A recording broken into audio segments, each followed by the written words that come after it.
piacere di presentare Luis González Vilas che darà il seminario a breve. Luis è arrivato in ISMAR a Roma a metà ottobre come assegnista e ci presenterà il lavoro che ha fatto nel suo postdoc precedente mentre era all'Università di Vigo nell'ambito del progetto COSTOPS. Luis si è laureato in scienze marine e ha seguito poi con un diploma in fisica applicata, un master in remote sensing in processing and application e un dottorato a Vigo su teleallenamento in ambienti acquatici, con un focus già durante il dottorato del 2013 sul detection dell'algal blooms. Dopo il dottorato ha fatto un postdoc, ha lavorato a Vigo come postdoc, ha fatto poi un postdoc tra Roma alla FAO e lo Smithsonian negli Stati Uniti, per poi tornare a Vigo dove ha lavorato nell'ambito del progetto COSTOPS. E poi dopo è arrivato da noi. Si è occupato fondamentalmente nella sua carriera di scienze marine di attività legate al teleallenamento in acque costiere complesse con un'attenzione all'identificazione dello sviluppo di algoritmi per l'identificazione delle alghe tossiche e potenzialmente tossiche e anche in relazione alla capacità di stimare sempre da dati satellitari la crescita di pesce, di stock di pesce e di altre acquacolture. A questo punto, come dicevamo prima della registrazione, Luis parla italiano, quindi naturalmente le domande possono essere in italiano in fondo, ma ovviamente per tranquillità il seminario ce lo dà in inglese. Quindi Luis, prego, la parola a te. Grazie Vittorio, thank you.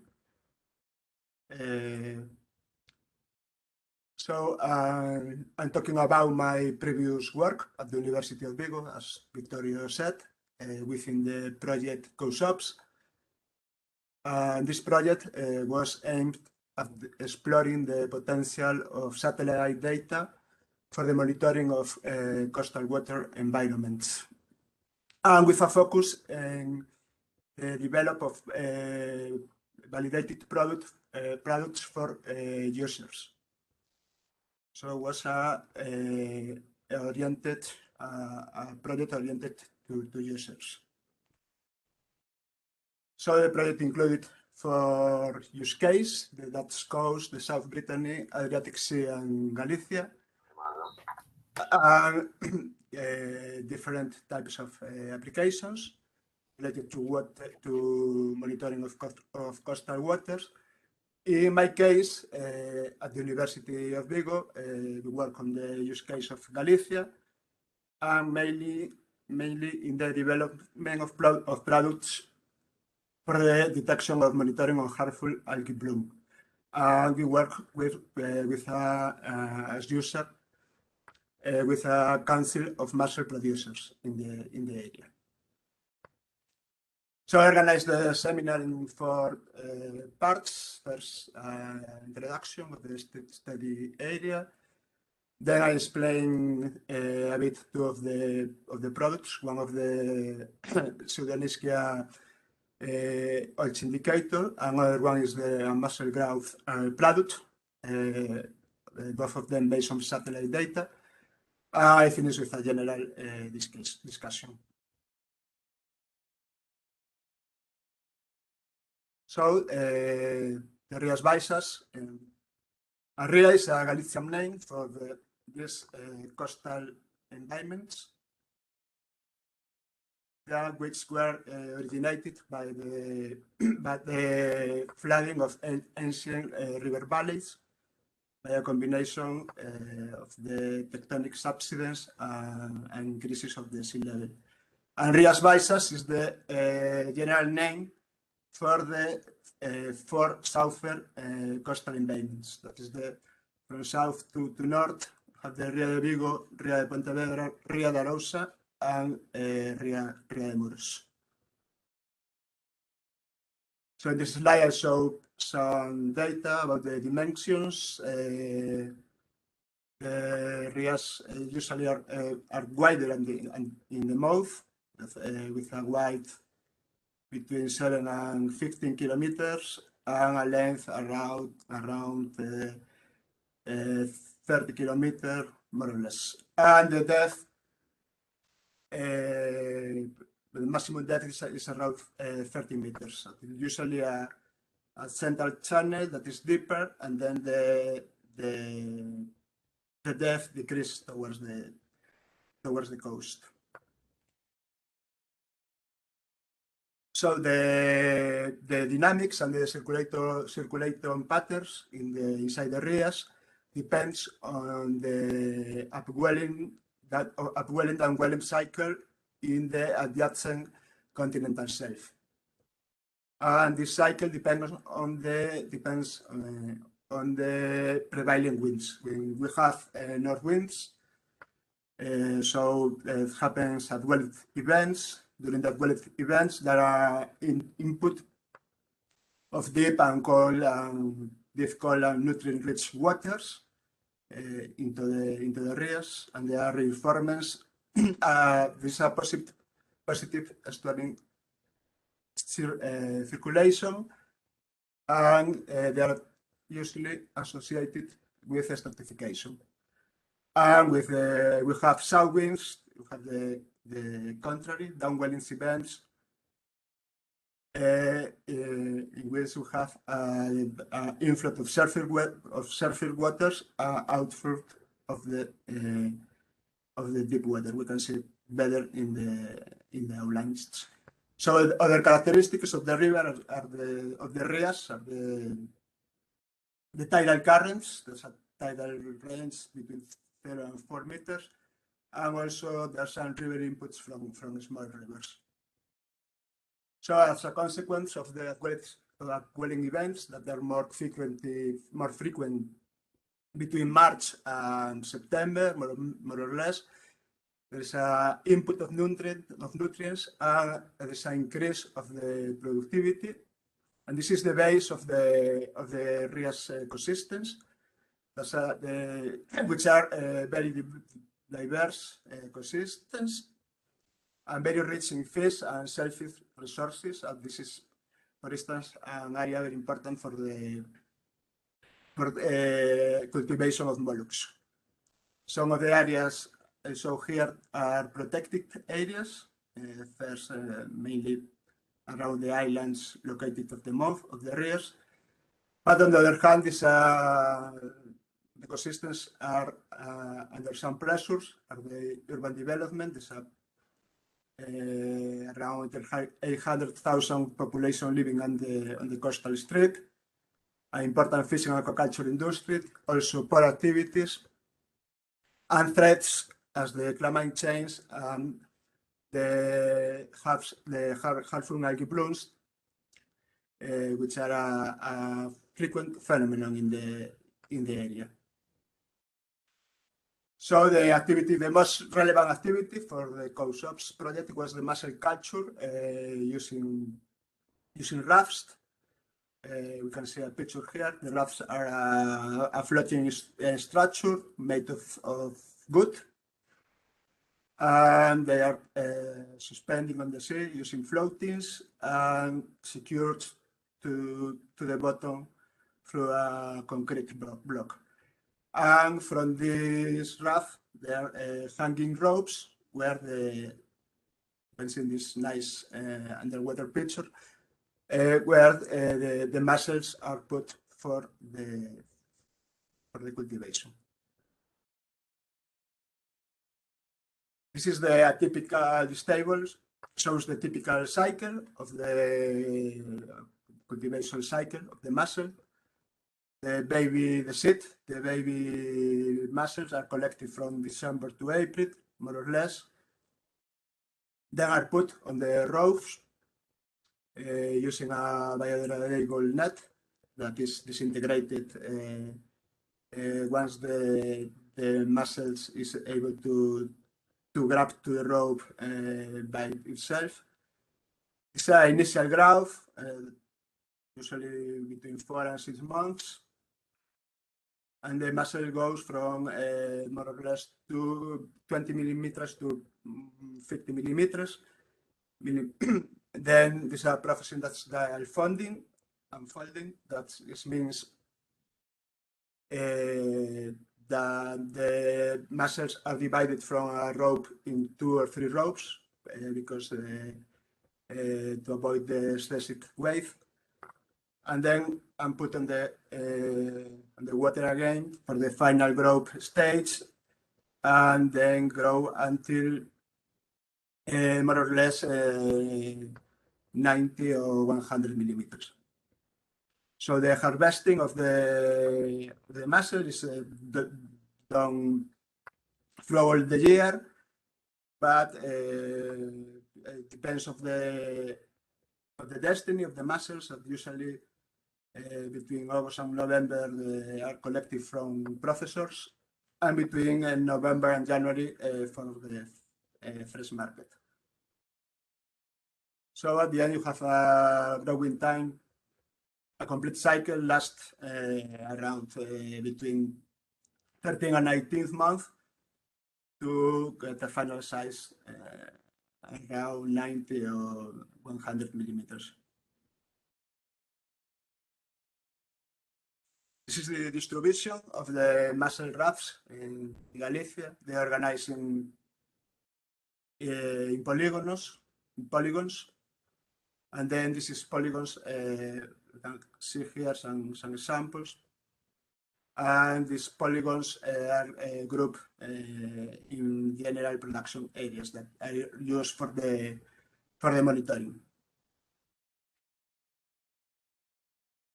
So there are more than 3,500 rafts, and the production depends on the year, but usually it's around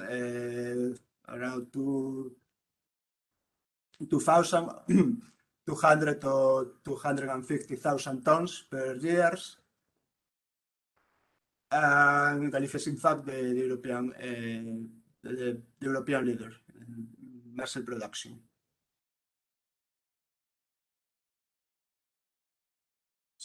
So the muscle grows thanks for the availability of the phytoplankton that is to the development of blooms, but unfortunately some of these blooms some are toxic, and you have therefore harmful algae blooms that are a problem because of the ecological damage. They implies also a health risk to humans, and of course the impact on the aquaculture activities that I explained before in the mussel culture. The main taxonomic groups causing hubs in Galicia, Pseudonyschia, is responsible for amnesic shellfish poisoning. Then we have Alexandrium minutum and Dymnodinium catenatum. They are responsible for the paralytic shellfish poisoning. And finally, the Dinophysis that cause the diuretic shellfish poisoning. And to prevent from contaminated mollusks can arrive at the market, there's a monitoring program. This monitoring program is done by the Technological Institute for the Control of the Marine Environment of Galicia, or INTECMAR, and they carry out a weekly sampling at 38 stations. They usually go to the sea on Monday and Tuesday, and then analyze the samples and measure the phytoplankton abundance. In case that they record some abundance, they make also a toxicity analysis and measure also the oceanographic conditions. And usually on Thursday, they issue a report, and they In this report, they established the status of the prediction of the production area with a code. It could be open, but this hierarchy bloom or toxicity is detected. Then they use a code to indicate the type of closure. That could be paralytic, amnesic, deaerated, or also with a T to indicate the precautionary closures.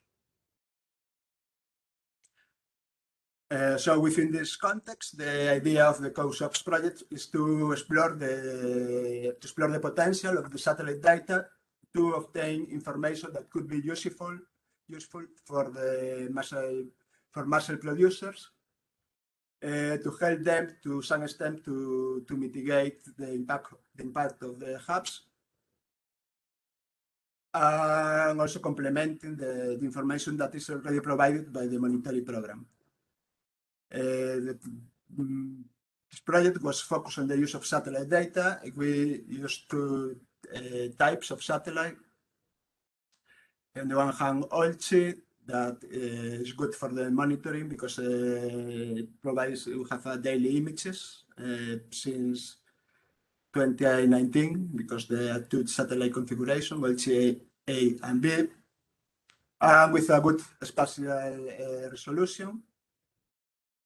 And then the Sentinel-2, that is a satellite with a high resolution that we use for the observation of some specific blooms under some conditions, but it's not good for the monitoring in general because of the temporal resolution, that we only have an image every 3 or 5 days. Another important point of the project was the validation. So yeah, the idea was to develop validated products. So that during the project we have some campaigns in collaboration with other partners that for logistic reasons we only could go to the sea in the Rio of Vigo. So this is a summary of all the field data available. We have the data from the COSOPS campaigns, but also data from the INTEC monitoring, including especially important are the abundance of toxic species. This is more relevant for the development of hub products. This is a summary of the products we developed within COSOPS. Some of them the University of Vigo, other in collaboration also with the University of Stirling. That included some basic products like a chlorophyll and the temperature, and then also some more specific HABs products as the species indicators for two of the toxic species I mentioned, as Pseudoniscia and Alessandrium.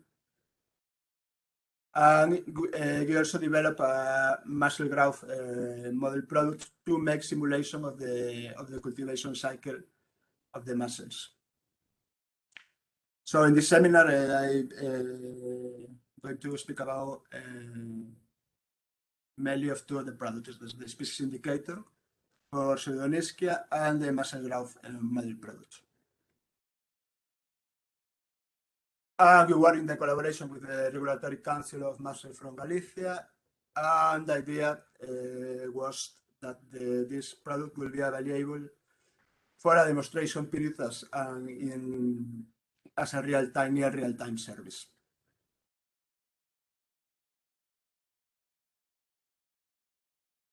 So let's move now to the Pseudoniscia indicator. The objective of this product is the direct detection from Sentinel-3 OILCI images of the Pseudoniscia blooms.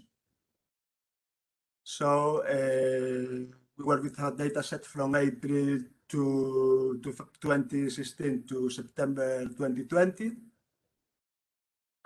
More than almost 1,500 images were available. A total of more than 7,000 records.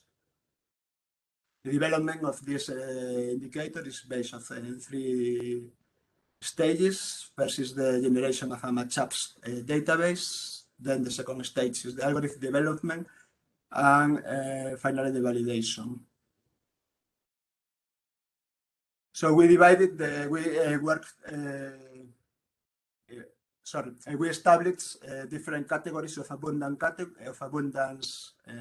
categories based on the data of the Zelinsky abundance from INTECMARK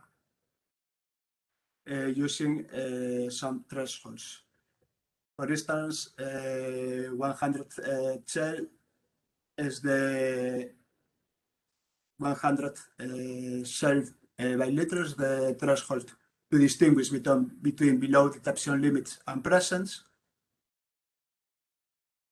Then 25 cell by liter is the threshold to distinguish between a no bloom situation and a bloom situation. If we combine both thresholds, we are able to classify the abundance data in below detection limits, presence, no bloom, and present blooms. So this indicator consists of 2 models based on support vector machines. The models use the oil-chip reflectance as input. One of the models is the below detection present models that provides as output the present probability, and we can classify the output and below detection or presence. And the other model is the no bloom model that produces output a bloom probability and allow us to obtain no bloom, distinguish between no bloom and bloom situations.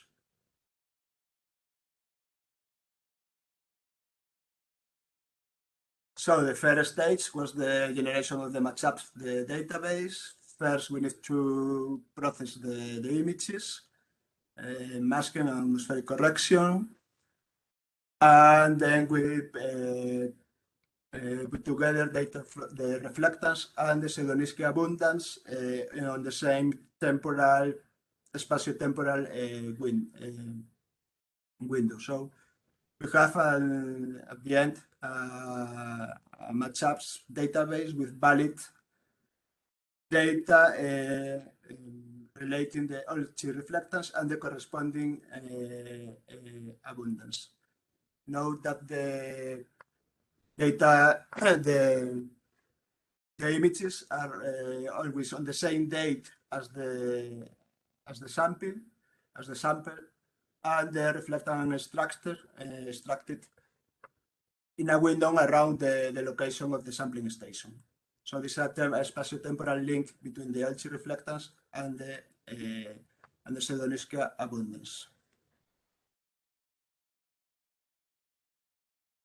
This is a summary of the MATLABs that we obtained. We only were able to obtain valid MATLABs from cloud-free stations from 32 of the 38 stations of INTECMARK, because the other stations were near to the coast. And now that from 2019 we have more MATLABs because we started to work with the satellite, OLCA and OLCB. And the number of valid MATLABs is usually higher in Arosa, because it's usually we can find here more cloud-free conditions.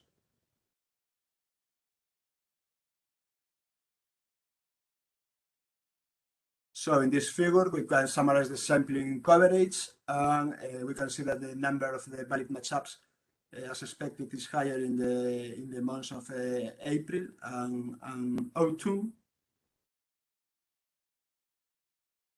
That is a small number of a small sampling coverage in the month of June that could be explained by some morning fogs during this period.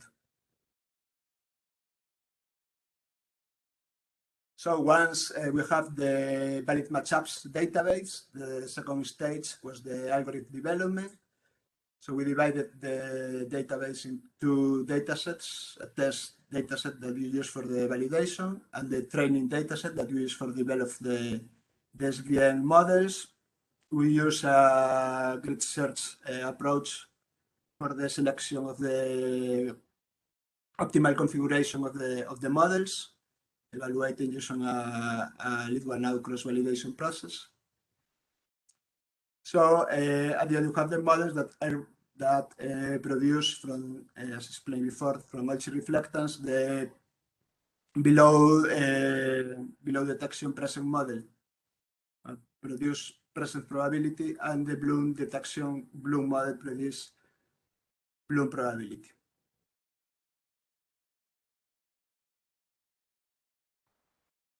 An important point in the development of the models is the imbalance in the data sets. That in the case of the below detection present models, it's important we have a 60% of below detection records and a 40% of presence. And in the case of the no Bloom models, we have 80 this acute imbalance with 85% of no Blooms records and 15% of Bloom records. So we have to introduce this in the models by assigning a different weight to the cost function of the models. And the test datasets was done with the independent test dataset that was included in the training of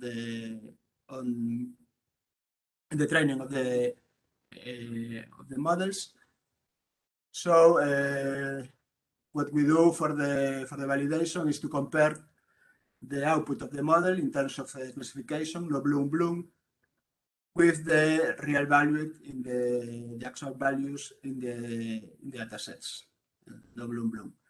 And with this, we built a typical contingents table to specify the true positives, false negatives, and true negatives. And from this contingency table, we're able to compute the typical metrics for the validation of species distribution modeling. And all these metrics depends on the threshold that you use to the threshold, the probability threshold that you use to discriminate between the Bloom and no Bloom. So we also compute the ROP curve at the value that is a metric that is independent of the threshold.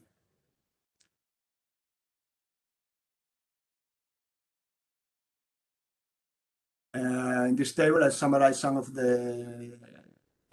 mainly the validation results. You can see that in the dependent data set, the model is able to detect about the below detection present model is able to detect around the 70% of the present situations. And this is a mistake here, and also around 70% of the Bloom situations. And we obtain some good AUC values, especially in the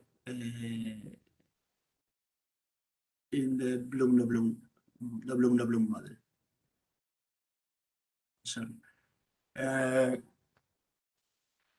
So one of the main problems of using satellite data for the monitoring of harmful algae blooms is that the result depends on the cloud coverage.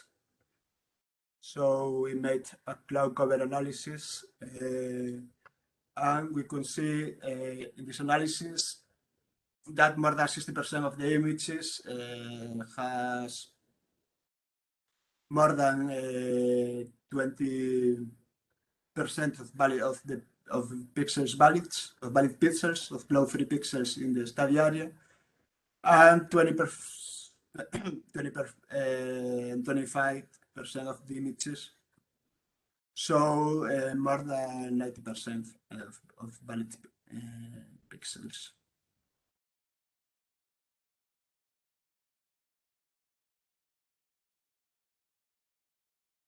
And this is the analysis by month. As expected, the number of good images is the percentage of images of good images is higher in spring summer. So in spring summer we have less bad images. Defining the good images those with more than 80% of valid pixels, and bad images with less than 10% of valid pixels.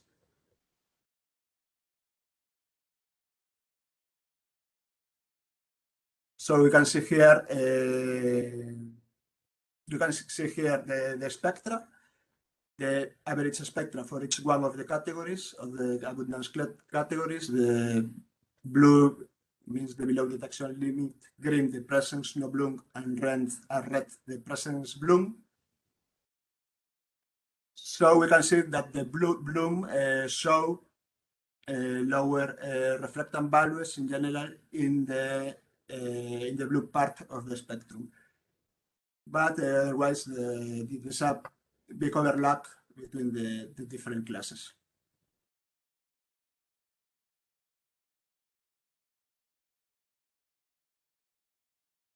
To compare with the SVM models, we also develop a linear model that uses input also the Olsky reflectance and output the Pseudoniski abundance, and we are able to find a correlation between the reflectance and the abundance.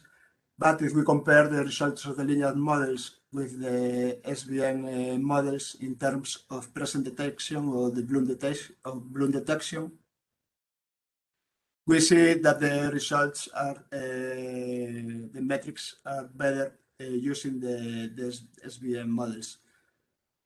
So in the case of the below detection presence model, the indicator is able to identify near 80% of the blooms and no bloom presence and no presence situations. And in the case of the bloom detection, near 90% of the bloom cases and no bloom cases. So while the results of the linear model in terms of binary classification are worse considering all the metrics.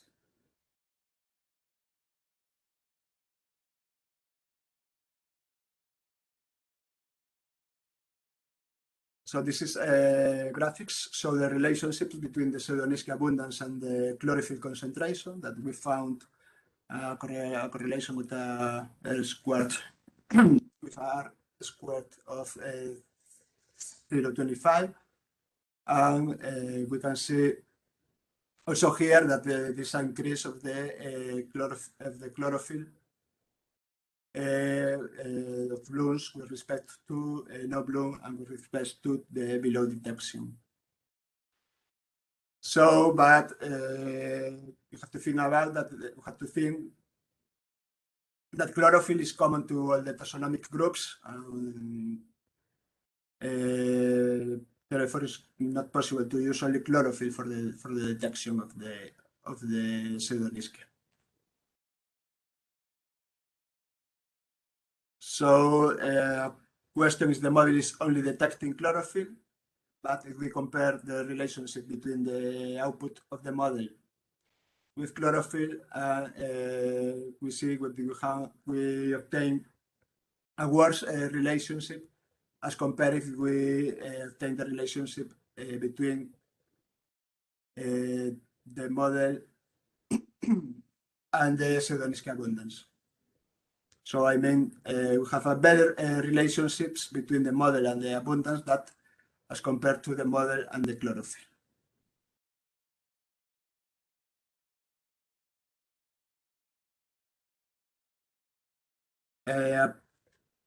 interesting analysis that we have done is the evaluation of the pseudo-Nishkia indicator, analyzing the images between two sample stations. Remember that in the INTECMAR monitoring program is every week, so if we have a sampling here in the station, and we have, for instance, a no bloom situation, and in the sampling of the next week we have a bloom situation, we could analyze at the same station the results using the images to check if the indicator is able to provide some extra information between the two samples. And we made this analysis considering all the intermediate images between two samples.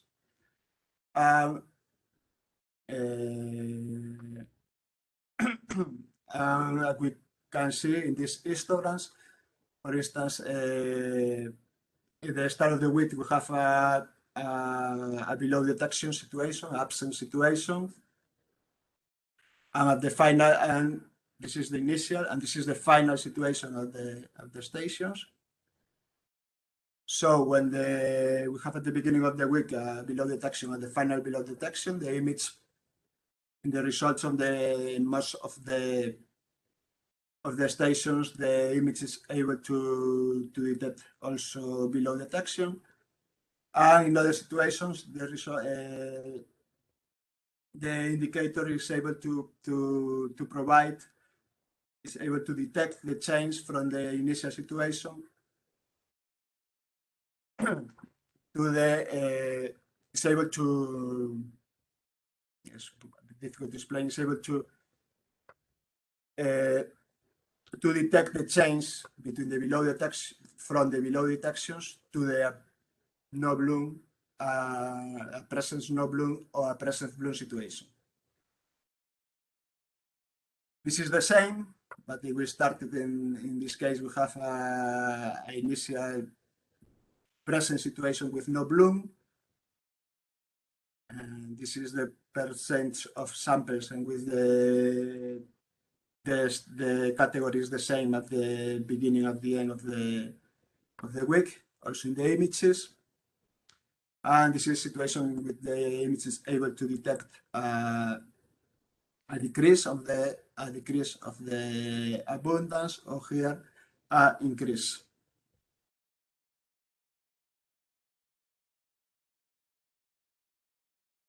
Okay, and this last sample, we'll start with a bloom when the final situation is also a bloom, around 50% of the data of the images. And we can see that in the images we are able also to detect the decrease in advance to the decrease of the abundance from bloom to below detection or to no bloom.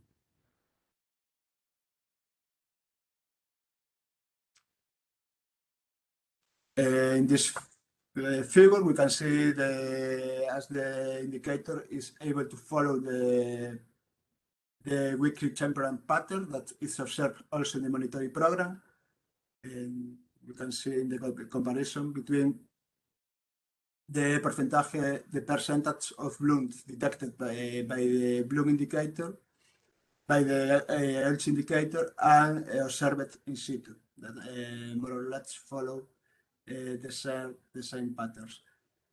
And the data from image can be useful for filling observational gaps. When, for instance, we have a shift breakdown or sampling problems or lab processing problems. And other situations, for instance, during the COVID lockdown, the monitoring program was reduced from the typical 38 stations to only 14 stations. But in this example, we can see that during the last week of the lockdown, we were able to detect an increase of the presence of pseudoniscia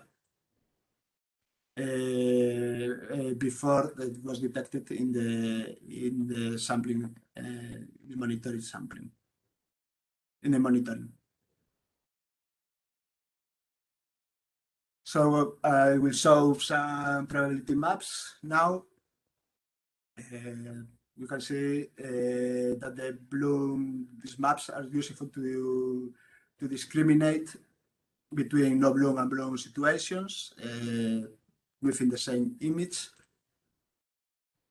They also have some examples when we can see in the images the evolution from a no bloom to a bloom situation. And in this example, we can see a comparison between a situation without blooms, a situation with a generalized bloom in all the areas. Okay, I'm going to explain now the Mussel-Grauff product. So this product was initially thought for the Dutch coast, but we decided to include only in the Galicia area to potentially analyze the change in the cultivation cycle of the mussels. And this product used three types of maps: the daily maps based on satellite data, chlorophyll A, sea surface temperature, and total suspended matter. Then apply a depth modeling, and to obtain as output the mussel length or mussel weight of this product. The methods consists of 3 stages: dataset preparation, calibration of the models, and finally the ground simulation. So only remember how the cultivation cycle works. So we decided for our simulations would start the quantity, the 15th of April to 30 September next year, defining a simulation period of 17.5 months, and a start length of 2 centimeters. So the dataset preparation consists of the preparation of a time series of daily maps, if available, for each day, for chlorophyll, that is derived from Sentinel-3, for temperature, also derived from Sentinel-3, and total suspended matter. So we have all the time series for the complete proposed simulation cycle, from, in this case, 15th of April to 30 September. For the calibration, we have some data from other projects, but unfortunately, this data only coincide, only were on the same time of the satellite in the last part of the cycle. So eventually they weren't very useful. So in addition to the calibration using in situ data, I have some results here. We made another calibration based on parameters from the literature. That was not a trivia, using as a starting point the model developed for the Dutch coast, and changing the parameters because the species is different. No? This is the Mytilus civilus in the Dutch coast, and the Mytilus galliprovincialis in Galicia.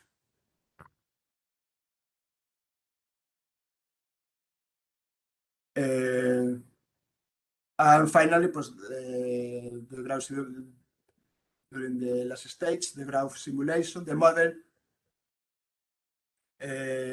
used the input data of temperature and chlorophyll to define the food availability for mussels and computes the length and also the weight for each day. And so this is we have finally the map showing the mussel length of the mussel in the last date of the simulation, the 30th of September. That we can see that provide data within the range observed in the typical mussel cultivation cycle in Galicia.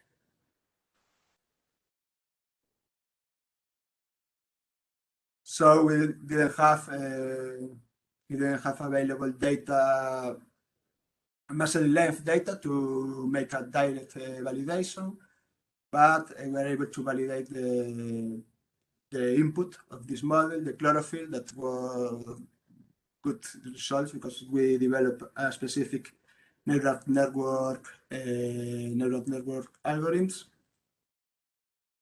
We have good results also of the validation of the temperature using data from 2 buoys. And data are more limited in the case of the total suspender matter. So we decided to use to run the simulation with 2 ways. One is to using a constant TSM value, and the other one is use the variable TSM from Sentinel-3. And at first, we obtained better results using a constant TCM value. So you can see the comparison of the final maps on 30 September. That is the spatial distribution of the expected final size of the mussels. Maps are very similar, but we can see in the detail, we can see some difference. And it's more or less helps with for instance better bigger mussels in this part of the north, also here. So the maps make sense at the end.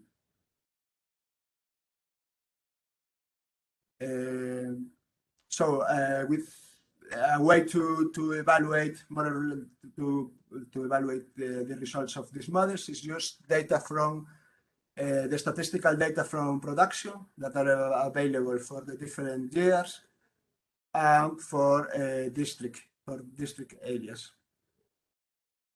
They are not the better results for make this evaluation because, for instance, we have to put together Vigo and Redondela here or Muros-el-Noia here, and data from Cangas can be used because include 2 areas that are quite different.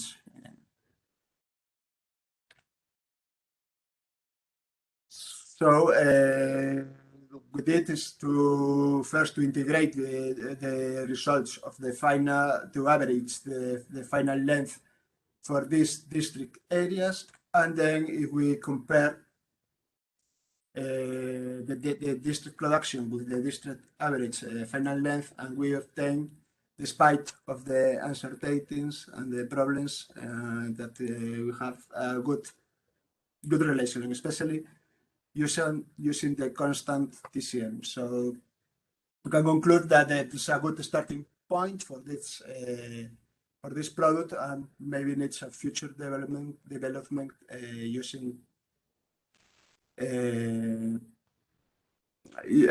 situ data for the calibration.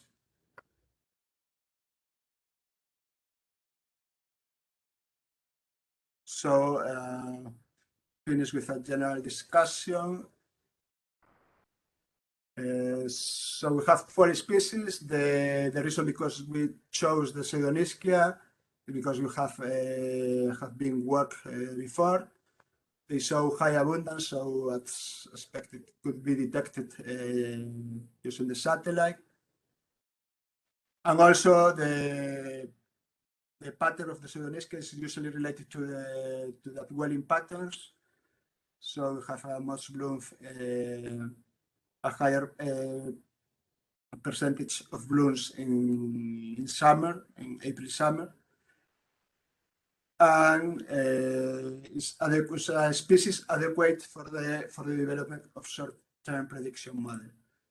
So in fact, we have developed also a prediction product for the Pseudoniscia that is based on a set of input variables, including Guelib indices, the temperature, salinity, chlorophyll of nutrients, and we tested different machine learning outputs, machine learning methods, neural networks, SVM, AdaBoost, or random forest, and the output is for a RIA. The output is for a specific RIA. Discriminate a bloom or no bloom situation. This short-term prediction model is able to produce good results and predicting more than 80% of the blooms and near 90% of no bloom situations. In case of the Alessandro, it's not a common species, but we have a bloom in 2018. In this case, we developed some basic indicators using only from Sentinel-2 and also from Sentinel-3. Got some good results, and it's a good starting point, but this product needs further development. The other two species, in case of the Dinodynium catenatum, it's difficult to analyze because there's a small number of blooms, generally in autumn, because it's a dynamic, it's completely different, because these blooms come from the south, usually from the river plumes of big rivers in the south. And with the North Seas, the problem is that we can use satellite because the concentration are usually very low and it's not detectable.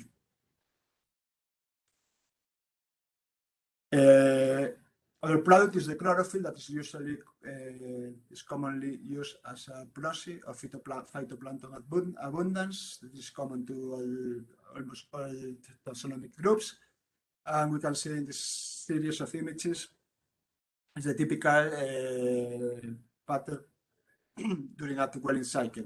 Have an increase with a clear increase of the chlorophyll, for instance here.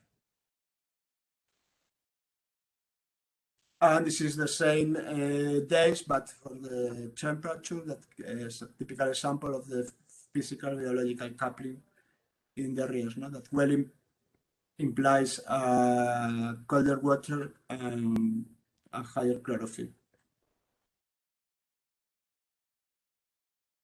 So one of the main problems of the Pseudoniscia products and the species indicator that we explained, and also the short-term prediction models, is that not all the Pseudoniscia blooms are necessarily toxic. So to solve this problem, we can use the administrator to try to include in some way the other data to distinguish between the bloom is toxic or not. This data could be the the code indicating the administrative closure. That should be the P code.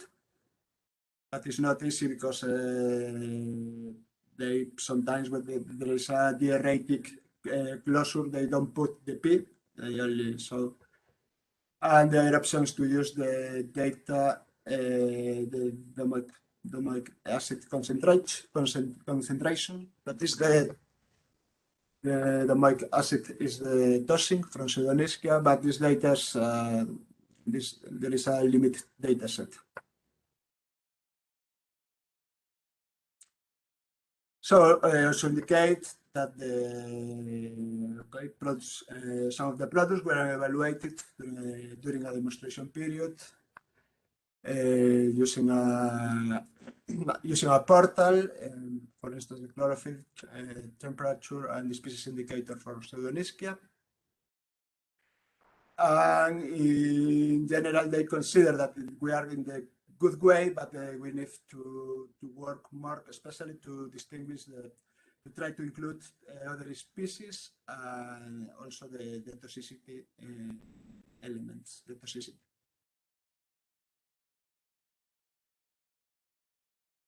So to finish, so conclusions that the hub products based on satellite data, the main strength is that they provide a good coverage of the study area, a good temporal frequency, and so can provide data to complement to the monitoring in situ data that is some weekly, that is taken quickly.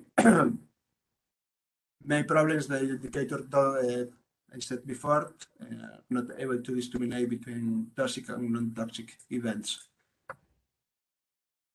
The potential of the evaluation, the possibility of evaluating the spatial and temporal distribution patterns of hubs in a context of global change. So regarding the muscle growth modeling, also provides a good view of the study area, good temporal frequency, as compared to analysis based on in situ data. But the weakness here was the limited data sets available for the calibration of the models. And the other factor could affect the food availability, and the quality of the food, in addition to chlorophyll, temperature, and TCM. And there's also a possibility of evaluation, the potential variation of the muscle growth in a context of global change using long time series of satellite data. I think I finished. Thank you. So. Thank you, Luis. Thank you for your presentation.